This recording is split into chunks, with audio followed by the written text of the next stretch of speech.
as economies become stronger and people make more money, they become nuclear as a family. So it's not the other way around. I think that's what's playing out in India. So when we started, it was really difficult because there was no senior living in the country. We had this vision. We had seen lots of senior living worldwide, and most seniors at the time was thinking of old age home, right? They retired at 60 to 62, and it takes a couple of years to see that what they imagine their life to be is not exactly the way they want to live. What worries me right now is most real estate developers see that, that guy's making money, so it looks like good, so why don't I come in? And they get their hands burned. So they looked at it as a real estate return business, not as a passion business. So you mean to say that passion is the element which should be there? If you're taking care of residents and you don't have passion, it'll be very difficult for you to customer saying that oil zyada hai in my food. Correct. It's for him that's the lunch he's eating every day, and that's important for him.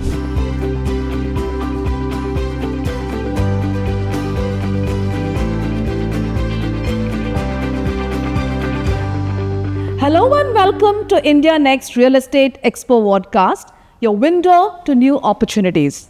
I am Kankana Mukherjee, Executive Editor at HT Media, and through this special vodcast series, we are bringing together some of the most influential voices shaping the future of India's real estate landscape. Today, we are discussing a segment that is rapidly moving from niche to mainstream: senior living and the rise of India's silver economy. As India's demographics evolve, senior living is no longer just about housing. It's becoming a conversation around lifestyle, wellness, healthcare, independence, and long-term community living.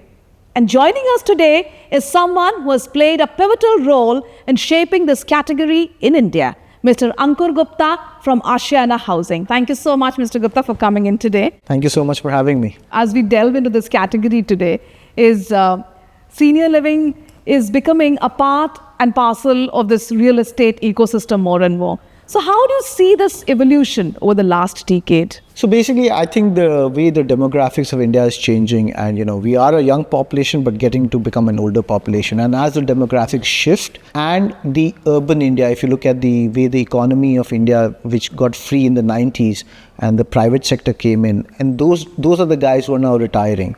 So I think that market is really growing big with them. I would just take that cue from there, that what are the biggest demographic and the lifestyle changes which is happening, and they're acting as a catalyst in this category wherein senior living is choosing the community living here. So one of the funny things is, what I learned, and this was something I learned in Indonesia actually. So they said, as economies become stronger and people make more money, they become nuclear as a family. So it's not the other way around where we have more money and we'll have bigger houses. When we have more money, we have more smaller houses.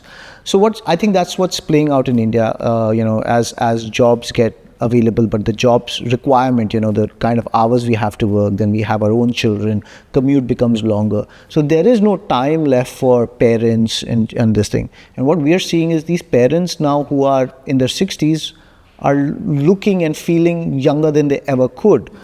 And they want their life to be very different than the way we think about it. We thought about our grandparents as somebody who were always home watching TV, would go for a morning walk. And that has completely changed, and people want more from their lives. And I think senior living is that piece which kind of bridges that gap. So what becomes the turning point in the lives of the seniors when they kind of decide that that's what they want to do and they would take the final call in moving towards a senior living community? I think most seniors, I see very few of them who start deciding in their 50s. They're the guys who are thinking ahead. But if you look at most seniors who decide, would be in the range of 63 to 66. And I think the reason is they retired at 60 to 62. And it takes a couple of years to see that what they imagine their life to be is not exactly the way they want to live.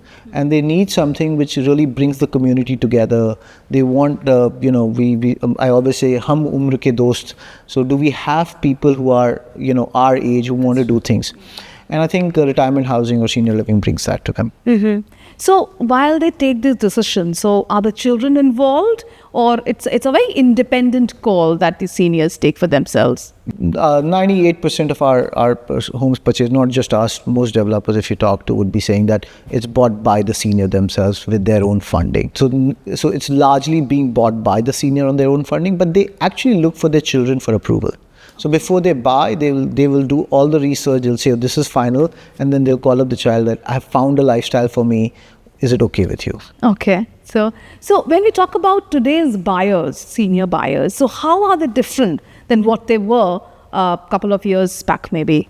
So when we started, it was really difficult because there was no senior living in the country. We had this vision. We had seen lots of senior living worldwide, US, Australia, UK. And we wanted to bring something very different. And most seniors at the time was thinking of old age home, right? So it took us a lot of time, first actually to educate my own team and then to educate the customer. So it was a very different buying journey, and they were coming for different reasons, may not be the reason we were selling for. And what's happened is because after our first project, people who've seen that, and when they come to our second project, they're already expecting a very different lifestyle. Something better maybe. And our second and third project are very, very active because the seniors want to do so much more. I've had seniors who said, can you make a disco in my project? Oh, that kind of lovely. stuff. So it's been beautiful. Like I had this resident who was a Kathak performer when she was a kid. And after that, never performed after that. And when she came in her 60s, she gave one of the best performances. We have this Ashiana senior living competition, and she performed in it. It was like mesmerizing. Oh, lovely. And that's what we want seniors to do. Okay, so when we talk about it from the developer's perspective and they want to do it for investment purposes, so how crucial is this and how lucrative it is for them? So definitely, it's one of the asset class which makes very good money worldwide. If you look at US, it's in the real estate segment, senior living continues to be one of the best asset classes. But I think the biggest problem which people are looking at is they're coming it as an opportunity and not as it's a product with a lot of services attached to it. And what worries me right now is most real estate developers see that, that guy's making money, so it looks like good, so why don't I come in? And they get their hands burned. So if you look at even the last 5-7 years, top players in India had tried to come into this business and they got their hands burned because they looked at it as a real estate return business, not as a passion business. So you mean to say that passion is the element which should be there? If you're taking care of residents and you don't have passion, it'll be very difficult for you to listen to them, to cater to them. When they have, customers saying that oil jada hai in my food, it's for him that's the lunch he's eating every day, and that's important for him. But for me as a developer, like one customer, so you have to be very, very driven to get that service out. I think that's a very beautiful point that you had put it across, that it has to have a emotional connect to it. So apart from that, while you're designing these facilities, so how important or crucial is the safety, is the wellness, or the social engagement?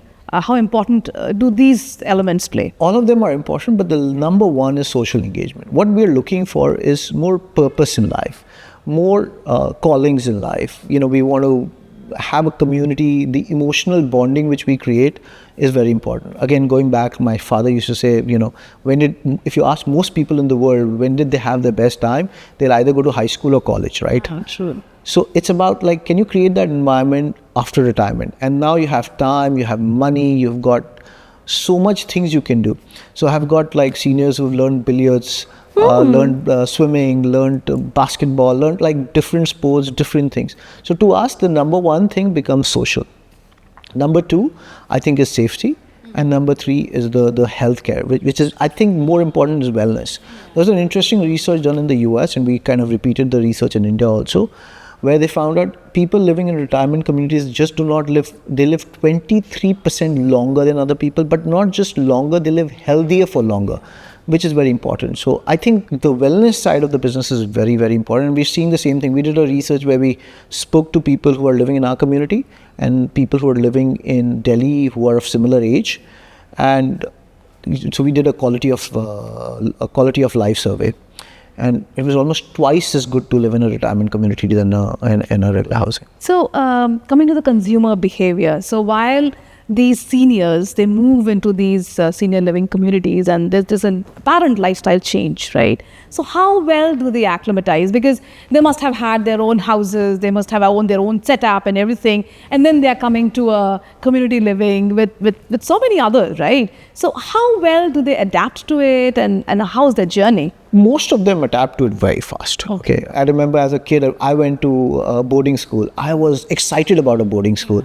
And most of the people who come to a boarding school, if they take a decision to come to a boarding school, they're excited about it. So most seniors who come to our project are super excited about trying different things, meeting new people.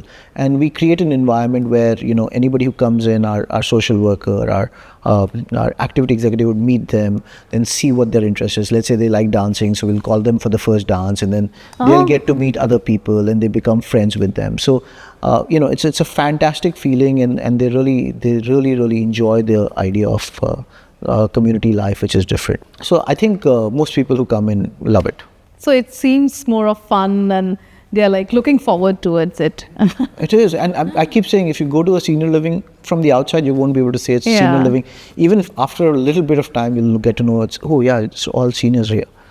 Otherwise, the lifestyle is very different. So we almost come to an end of this conversation today, Mr. Gupta. But then I would want to understand from you, that is in one-liner, that is, if you have to define the future of senior living in our country, so how would you say that? So I think it's going to be lots and lots of options of different kinds of senior living coming in the country today.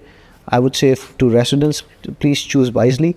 I think there's lots and lots coming. Very, very different things. So thank you so much, Mr. Gupta, for coming here today and sharing all these valuable and so much information about this segment that we were not aware of. Thank you so much.